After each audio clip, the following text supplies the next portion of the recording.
Venezuela es un firme defensor de los principios y propósitos consagrados en la Carta Fundacional de nuestra organización, así como de las normas del derecho internacional. Señor presidente, la situación en Ucrania ha sido un asunto ampliamente debatido en los últimos años.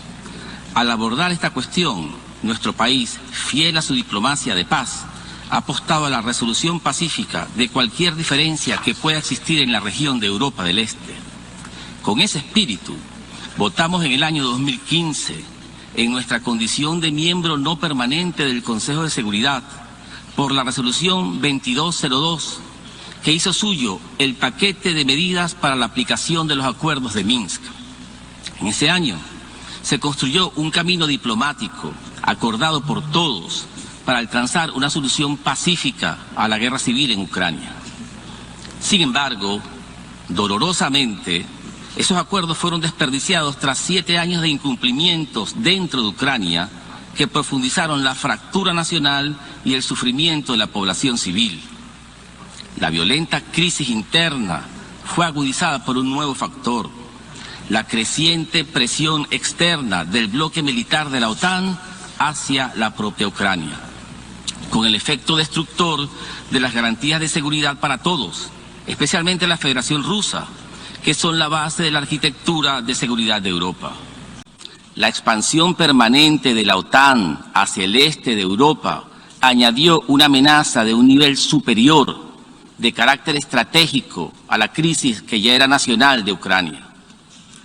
Así las cosas, estamos viviendo hoy una crisis en 3 niveles, con lamentables pérdidas humanas, y cuyos desarrollos en el terreno están cambiando a gran velocidad.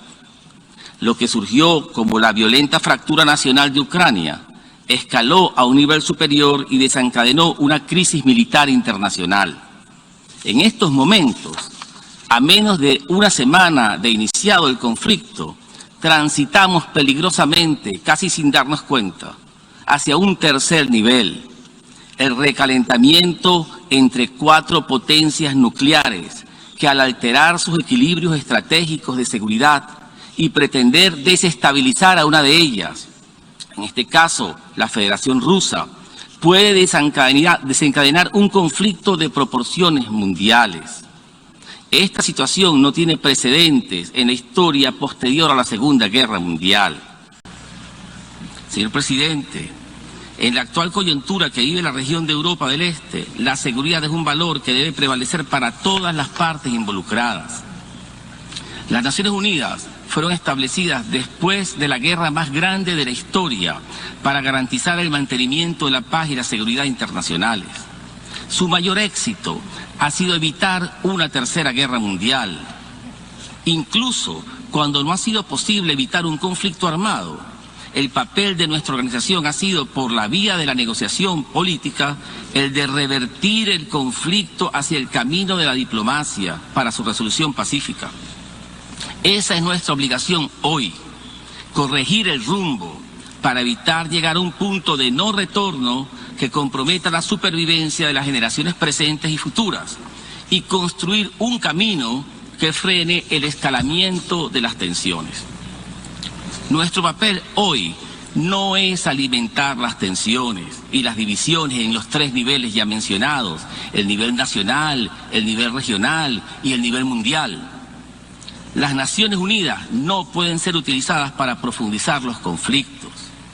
Enfatizamos que esta es la única institución en el mundo con la capacidad, la experiencia y los instrumentos necesarios para alcanzar el arreglo pacífico de las controversias en la magnitud que enfrentamos hoy, cual es la creciente amenaza de un conflicto mundial entre potencias nucleares. Es por todo lo anterior que, para salir de este laberinto en que nos encontramos hoy, hacemos un llamado a esta Asamblea General y a los miembros responsables de la comunidad internacional a abordar estas crisis en sus 3 niveles, de manera balanceada y con suma cautela, en aras de evitar profundizar las divisiones. En este orden, rechazamos la aplicación de medidas coercitivas unilaterales y de retaliación bajo su forma económica, comercial o financiera, pues intensificarán la crisis y prolongarán el conflicto. Cuando la humanidad sigue sintiendo los efectos de la pandemia del COVID-19, se va a imponer por diseño una nueva crisis económica global con el expreso propósito de generar sufrimientos sobre centenares de millones de personas en todo el mundo. Una crisis generada deliberadamente para desestabilizar a una potencia nuclear. Eso no es el camino a la paz. Señor presidente, el principio de seguridad indivisible presupone que la seguridad de un país no puede sacrificar la seguridad de otros, y los bloques militares como la OTAN no pueden expandirse indefinidamente, amenazando la seguridad de otras regiones del planeta. Resulta, pues, necesario iniciar negociaciones directas que permitan una pronta resolución pacífica, integral y duradera de la actual coyuntura en sus tres niveles, y donde se tomen en cuenta las preocupaciones de todas las partes concernidas.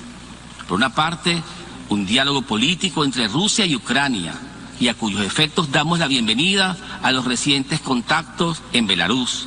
Y por otra, conversaciones directas y en igualdad de condiciones entre Rusia y la OTAN, que permitan construir un mecanismo de seguridad europeo equilibrado, efectivo y sostenible. Para concluir, la República Bolivariana de Venezuela reitera su inquebrantable compromiso con los propósitos y principios consagrados en la Carta de las Naciones Unidas. Desde esta tribuna hacemos un llamado al cese de la propaganda de guerra, así como al discurso de la intolerancia, guiados por las ideologías de odio, y enfatizamos que solo a través de la diplomacia, del diálogo y la contención, sin presiones ni sanciones, podremos construir un necesario cortafuego entre los tres niveles de la crisis en Ucrania e impedir así una reacción en cadena que nos lleve como sonámbulos al abismo. Muchas gracias, señor presidente.